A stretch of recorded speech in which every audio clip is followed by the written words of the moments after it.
Hello, everyone. My name is Laura Sandu. I'm a feminist writer, and I will be your host tonight at our discussion about an extraordinary project, the Romnja Feminist Library. I am here with the co-founders of the library, Alba, Hernández, and Aldessa Lincan, and I will now briefly present them. So, Alba Hernández has 2 master's degrees in gender studies, one of them focused on gender and law from the University of Salamanca in Spain, where she investigated how Spanish legislation on gender-based violence lacks an intersectional approach. In addition, the second is from the Central European University, CEU, in Austria, reviewing the intersection between Roma women's knowledge production and the European Roma framework focusing on gender equality. Alba has worked in Roma and non-Roma institutions and has collaborated with Roma Feminist NGOs. She is the co-founder of the feminist collective of Romani gender experts, which is a transnational group of young Roma women with different expertises. Her work focuses on intersectionality, gender-based violence, Romani feminist knowledge production, and policy analysis and law. Aldessa Georgiana Lincan is a gender equality expert, a Roma feminist activist from Romania, with more than 10 years of experience in advocacy, public policy, and grassroots community organizing with Roma women and youth groups. She holds a master's degree in gender and minority studies with a focus on local grassroots Romani women's feminism. Through her work and activism, she contributes to creating spaces such as the Romnja Feminist Library for other Romani women and girls. Thank you so much, Alba and Aldessa, for the opportunity to talk about your project. I would like to start our discussion by asking you how this project, the Roma Feminist Library, was created. Hi, Laura. Before answering the question, thank you very much for having us today and for giving us the space to have this discussion. The Romnja Feminist Library started this year in the context of me and Alba getting a fellowship from the Risk-Taker Fellowship, which is funded by the Alliance Foundation. But discussions related to having a space and to bring this visibility and recognition for the Roma women knowledge production was before, let's say, this fellowship. We had different discussion in different contexts with other Romnja feminists around Europe, and we were always thinking about having this space that will highlight the position of Roma women as knowledge producer. And this is how the Romnja Feminist Library came. Alba, you want to add? Yeah, I think that, as you said, it comes from community thought and needs, and also from our personal needs, I would say, professional and personal one. While I was writing my last thesis about the knowledge production of Romani women, for me, it was very difficult to find articles or any other material written by Romani women in online spaces. And for me was one of the reasons why, asking myself, why it's so difficult to find them, because we know that they are writing, we know them. And like searching in academic websites, it was like one is here, one other is on another side, and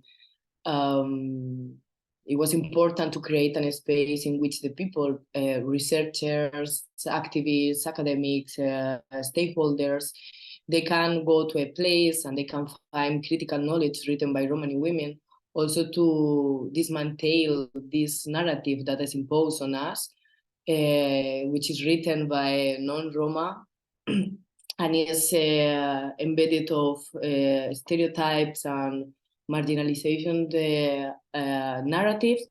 So that was also one of the reasons why we wanted to create a space for the knowledge production that Romani women were doing since decades and still ongoing, and still very difficult to find them.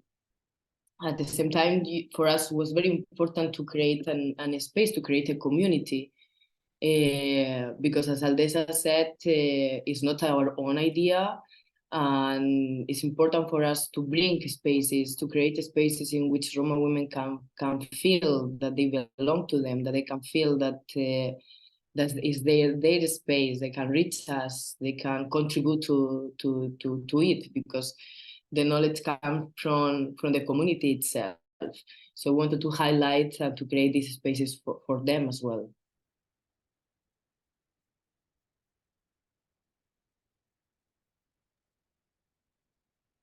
So it's about an archiving project as a whole. And what else is it? I mean, what is the Romnja Feminist Library, and what are its central sections, and what is its aim? Yes, when we talk about the library, it's always a lot of things that we are having in mind.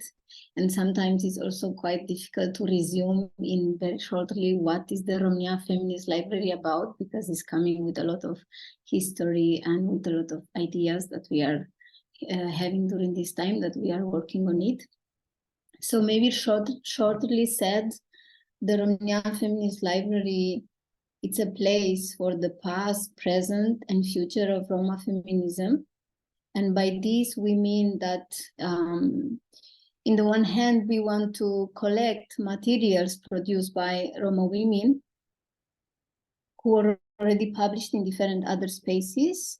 But in the other hand, we also want to create a space for new voices of Roma women and girls to bring their experiences and expertise into the Romnja Feminist Library as part of the Romnja magazine, which is kind of more specific section that we dedicate for the context of new knowledge production coming from Roma women who didn't do this work before.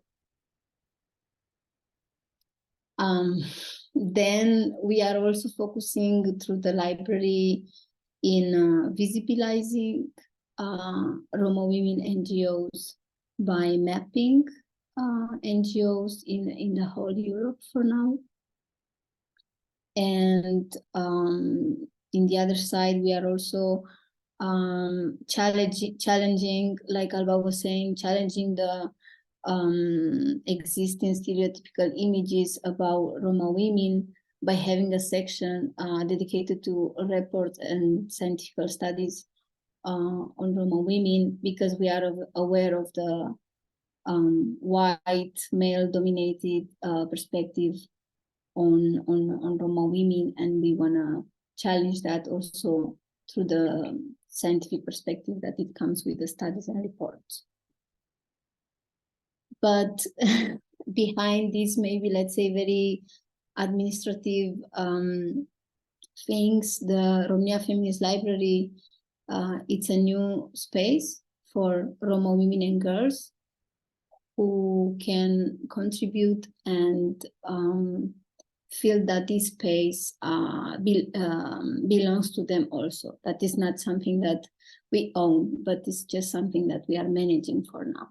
And we want to make this space open for all the Roma women and girls who would like to be part of this initiative.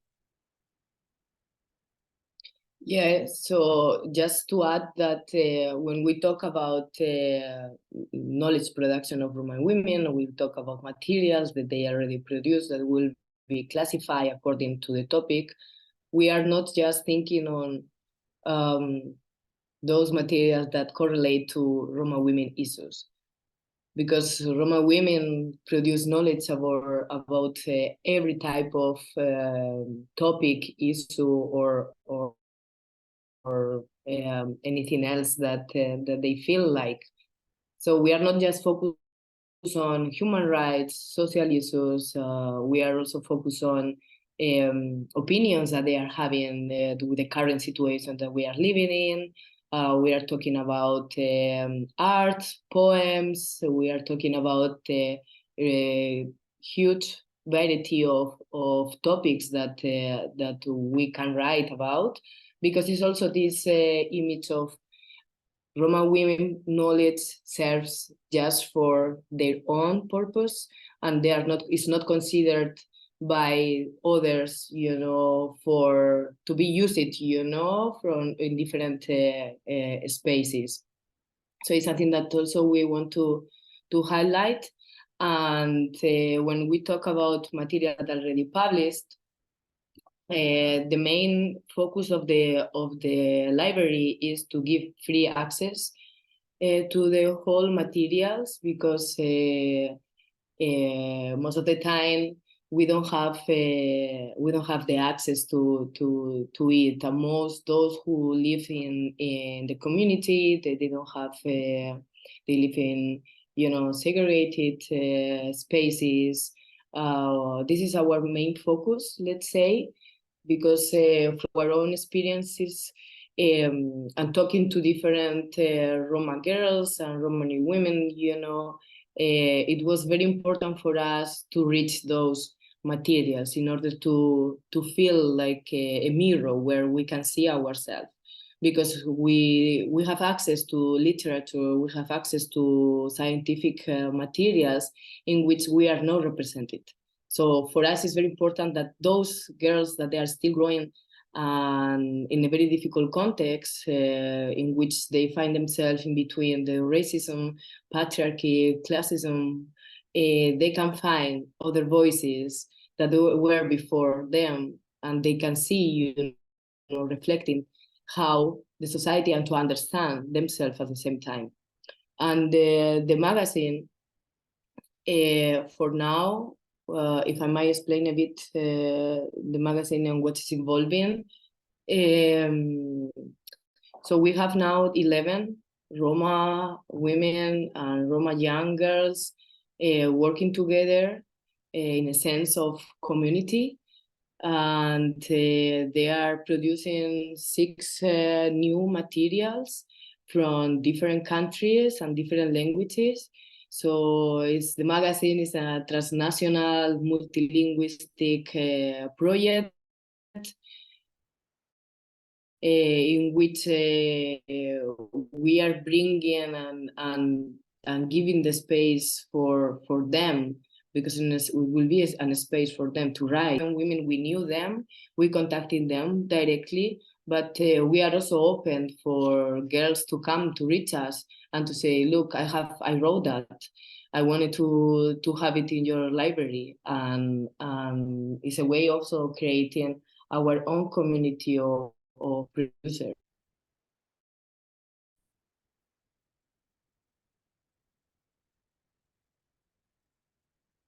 That sounds like a tremendous amount of work, also very beautiful, but a lot of work.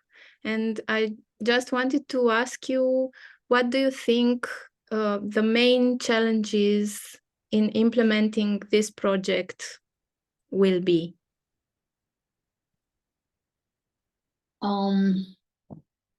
I would say that until now, we didn't have a lot of challenges related to the project for now. I mean, apart from the lack of funds, challenges related to maybe getting in touch with different collaborators, or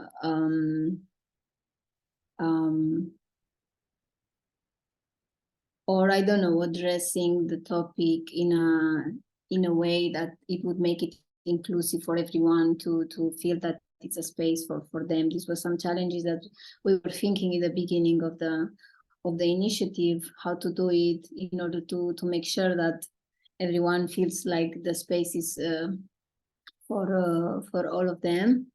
So I think that for now, these challenges are somehow kind of overcome.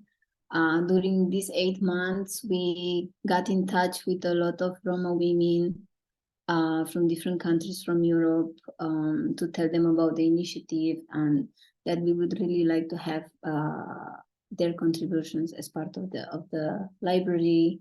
And it was so nice that, yeah, all of them were very excited about the initiative, and they are open to contribute and to really create this space and to have it for us as Roma women and feminists.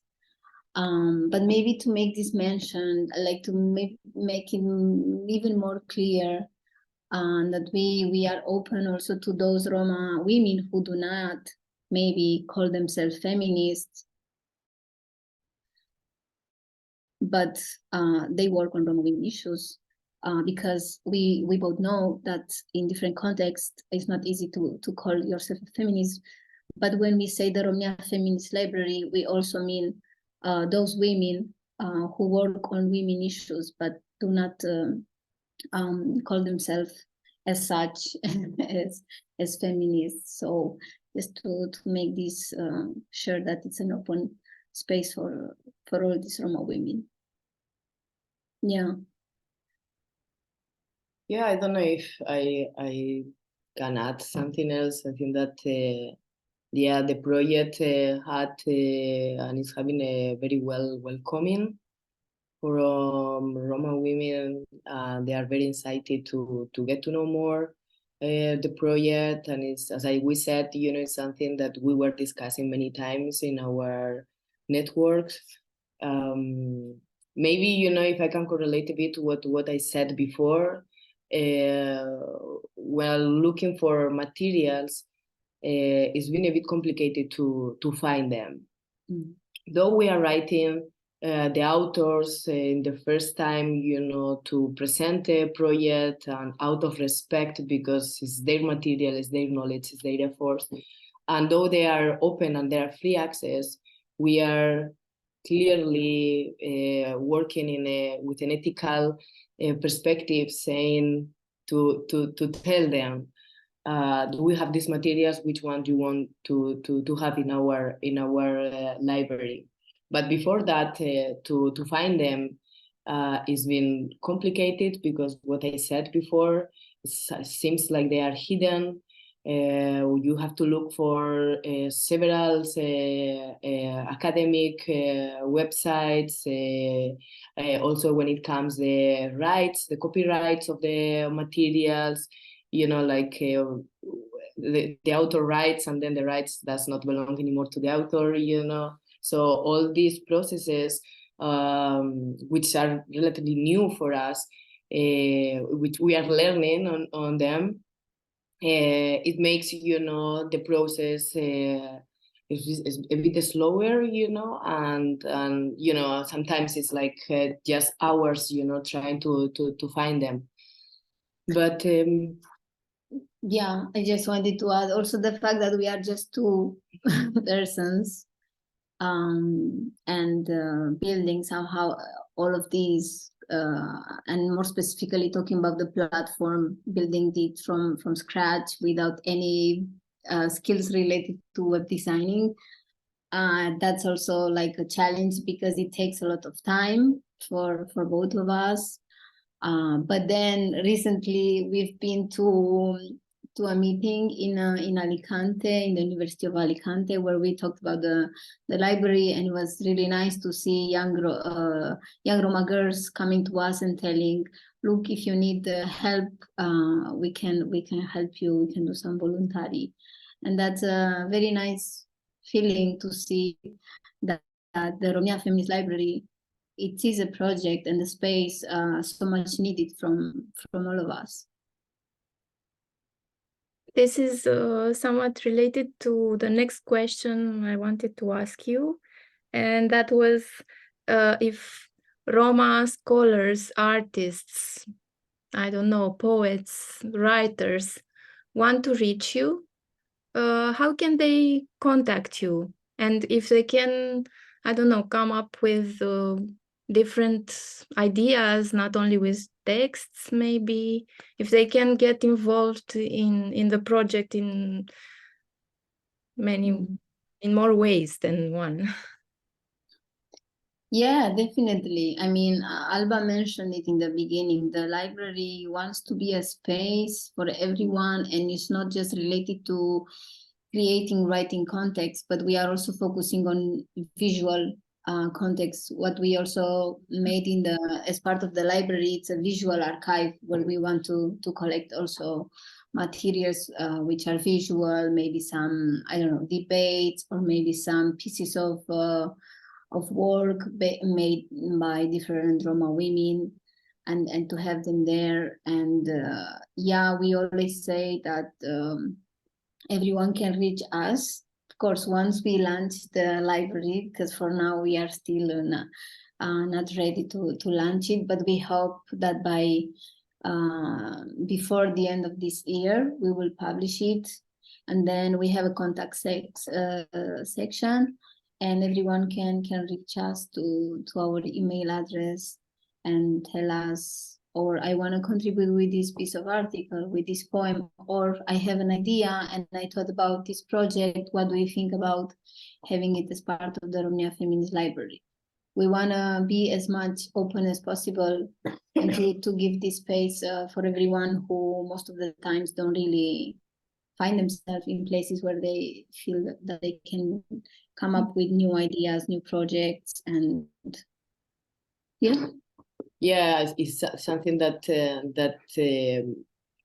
library gives a lot of rooms for creating new projects after this project, right? So one of them, that comes to my mind now is it can be presented to different universities.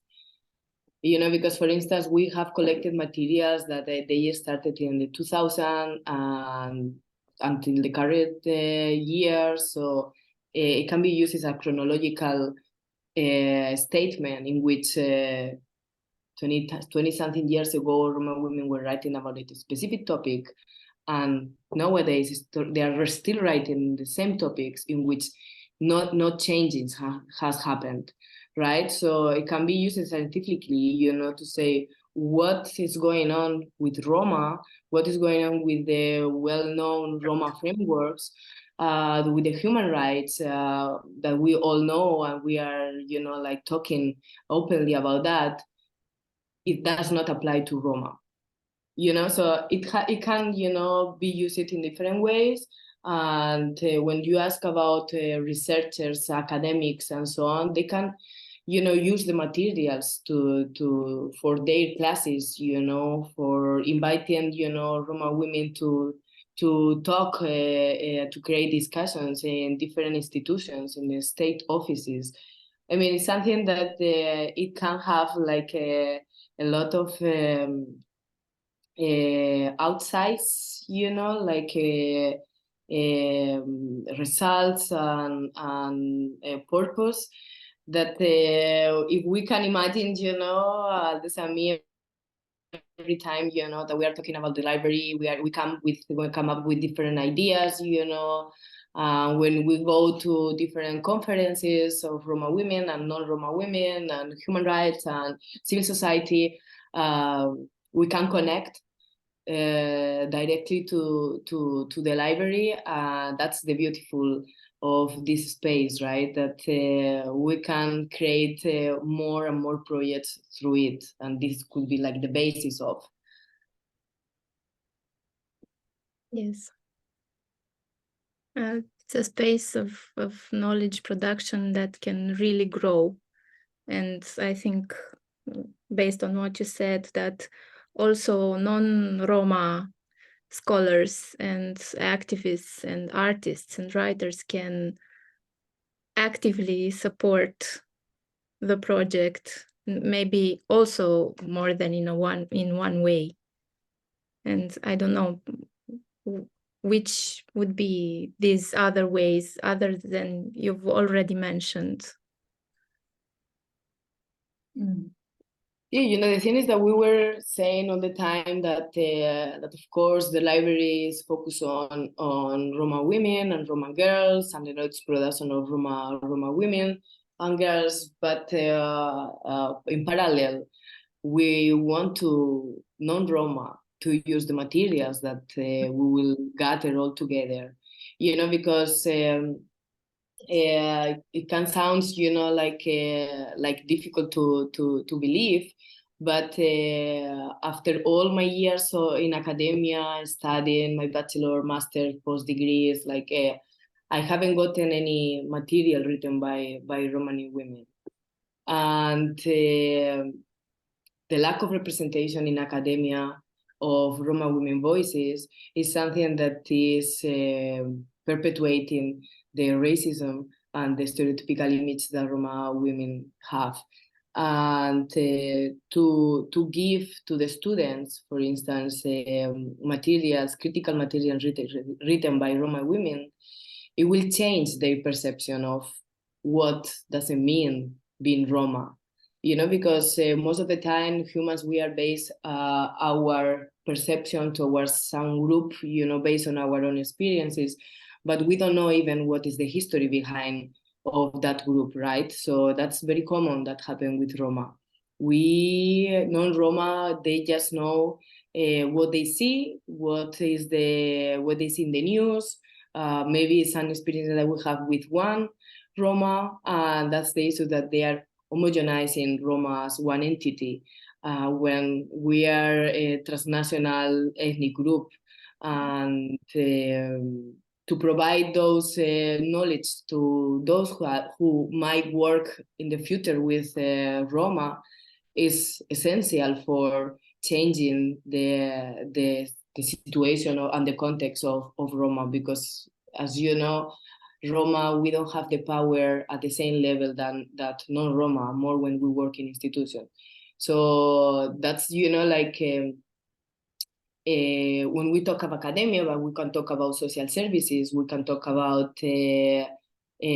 public institutions, about hospitals, we can talk, like in every domain that is around us in our context, basic needs. When we talk about being able to enjoy the public space, which is denied, when we talk about the freedom of movement, even within the same city, there is a lot of issues that is around us that can be challenged by critical narratives. And most of the time, Roma, we don't have the access to be in those spaces which have the power. So it's very important for us that non-Roma also reach the library and thus a right use of the knowledge. That will be for me one of the main points that non-Roma can use the library. Yes, I think. Sorry. Yeah, no, I would just add that besides all that Alba already explained, that what non-Roma scholars, activists, analysts can do is to make visible this platform, to create spaces where they are already are and they have access to resources, to sharing is caring, and more than this, to really give critics, and also to what I always say, to allies in different spaces, not just in this context, but to question themselves, to question their perspective, their narratives, and to change them, because it's really time to change them. Like Alba was saying, it's already more than 20 years since Roma women are kind of present in the academia, though they are not a lot. There are few Roma women who are present in academia and who already created this little path for us to be able to talk about knowledge production today of Roma women. So yeah, go check Google, question yourself, and change your perspectives. Yeah, just to clarify, Roma women, they are not writing just since 20 years ago. They're writing for say centuries, and they are creating knowledge. We said that because it's when most or less Roma women have this, they start to have access to get in those positions as a professors, as a researchers, as such, to create in academic spaces. But we are gathering materials from even before, which is very important because it's part of our history. A history that most of the time is denied and is hidden in the back without being visible, And that's something that is also responsibility of the non-Roma. Mm-hmm. It's a responsibility for the allies to learn from those who are living that experiences, for those who own the knowledge. And as Aldessa said, like something that allies, as you, for instance, that you want to give us the space to talk about the library, they should do that in the moment that they have a space, and they would talk about minority, they would talk about women, they would talk about any type of topic.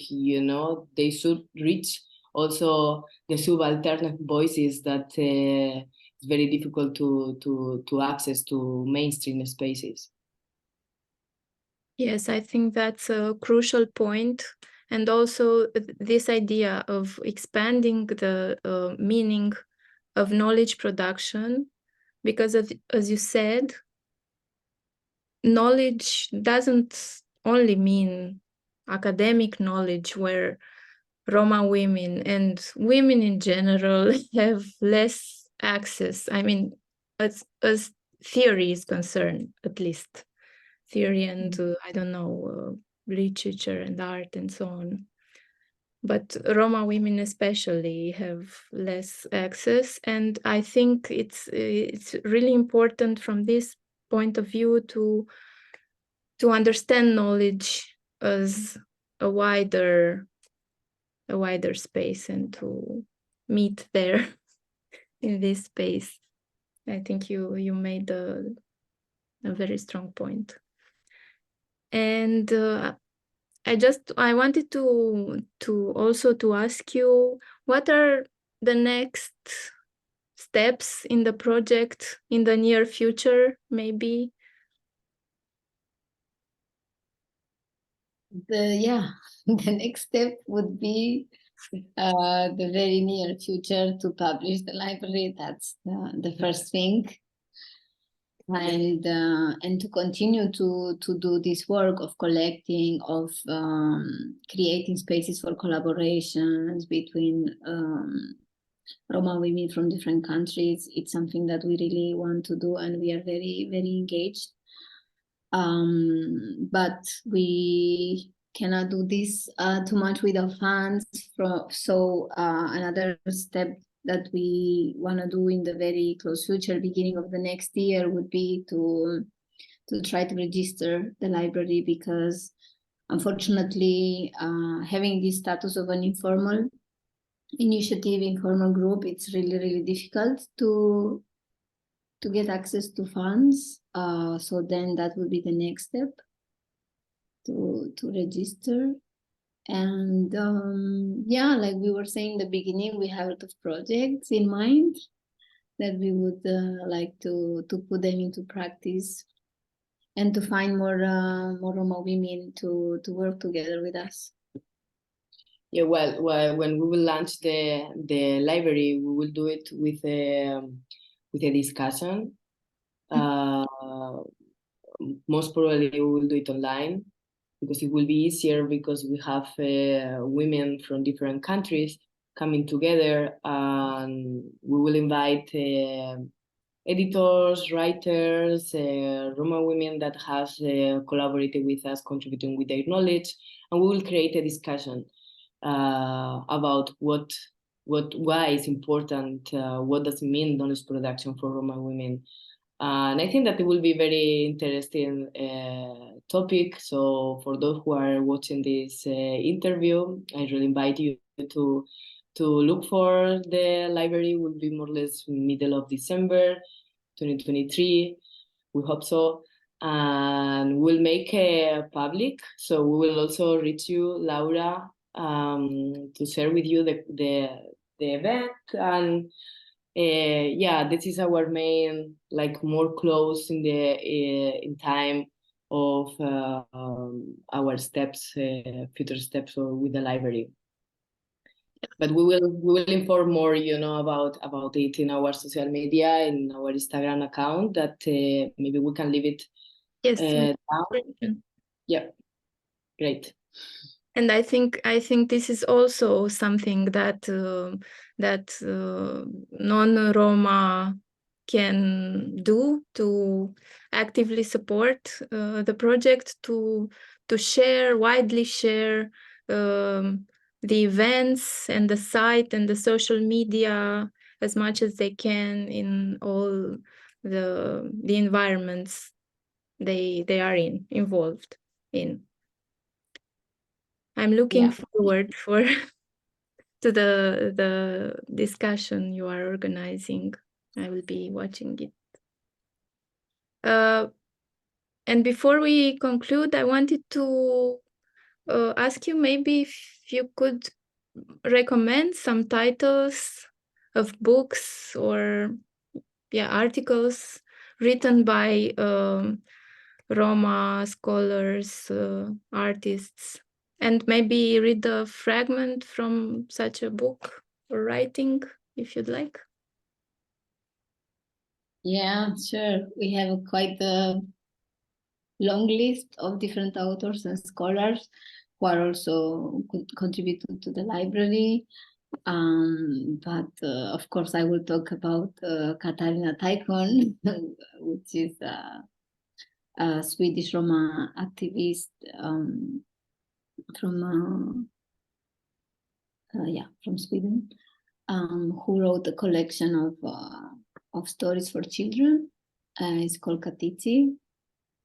And recently, so I've got to know about Katarina Taikon just a few years ago when there was a movie projection about her life and activism in Bucharest.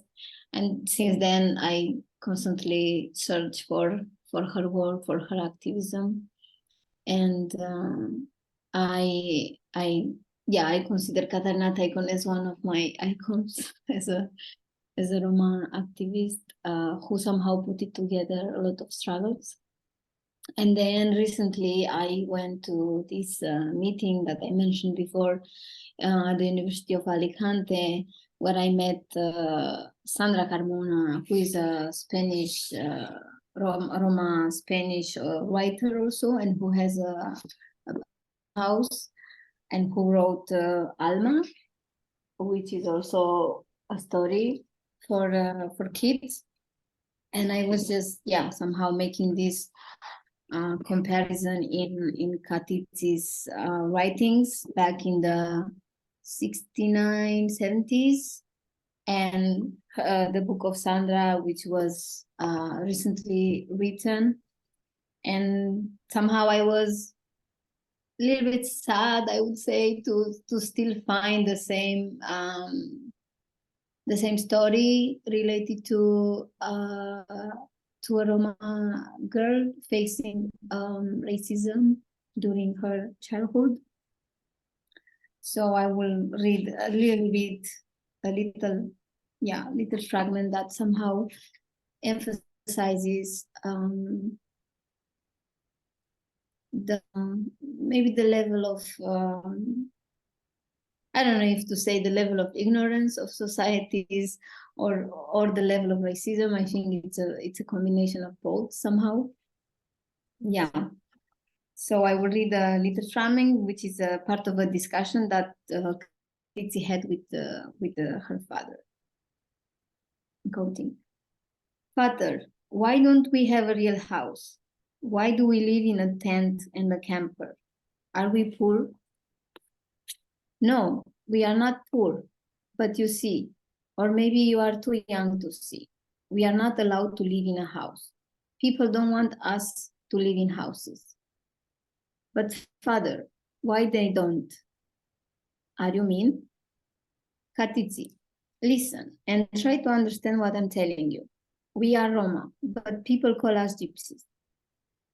Are you also gypsies? That's something bad. I know that. Because Rutan, at the orphanage, teased me for being a gypsy and said that we were buskers. Katizi, it's not something bad, but people are afraid of us because they think we are mean. They don't know us, and they are afraid to be near us. Father, that's silly. If they don't know us, how can they be afraid of us? And I will stop here, and I will recommend you to read the collection, Katizi Stories. It's very nice, and it's really important to have this type of stories for children, because as we talked also in other contexts, it's somehow childhood is the period of our life that's constructing us perspective and images on society, on people, on minorities. So I find these two books, both Katizi and Alma, is very important. Is a very important type of knowledge dedicated to kids, which must really be present in the in all public schools, I would say, not just in communities, but everywhere where children can have access to it. Yes, I think so too. Absolutely. Yeah, there's few books written by Roma women for children. There are some more in Germany. We have also Tajo, it's a Black Romani or synthesis. The internet. Laura? I can hear you. Okay, we lost you for a second. Yeah, so we have here materialize the books, just few of them, but as Aldessa said, we have a very long list of different materials, and I have with me a book written for Pastora Filigrana, it's a Romani woman from Spain, with the title The Roma Community Against the World System, Reflections from a Feminist Anti-Capitalist Perspective. I will not say the whole book because it's important also for the audience to read it by themselves, but it's a very good book in terms of teaching the real history of Roma women in a Roma community in Spain through working and social class, which is sometimes, very difficult to find Roma people as a working class, as a social working class, because Roma women, Roma community, these stereotypes that they don't work, so they live from the air. And also she touched upon the feminism as a new movement that goes against, in parallel, against racism, patriarchy, and social class, which is intersectionality itself, which Roma women were talking from the 50s about it, without quoting the word or the concept of intersectionality.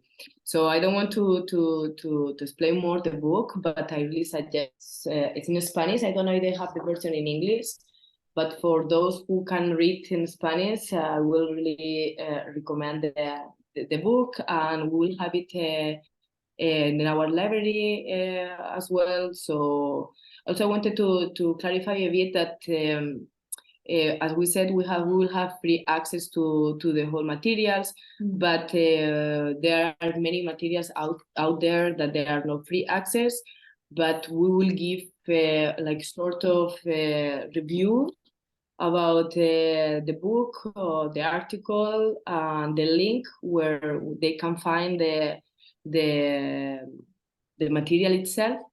So yeah, it's something that is very complex. So yeah, I will stop here of talking.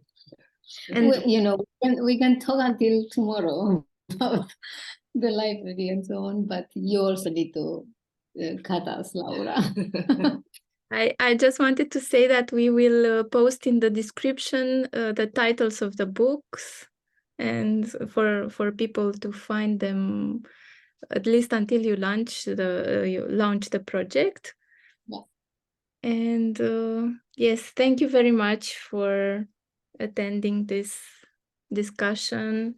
And I think your project is of really historical importance, and I think it's revolutionary at the highest level.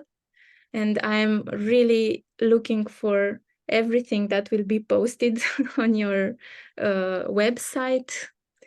And I wish you the best of luck. Long live the Romnja Feminist Library. Hey, Thank you, Laura, for thank you very much, Laura. giving the space.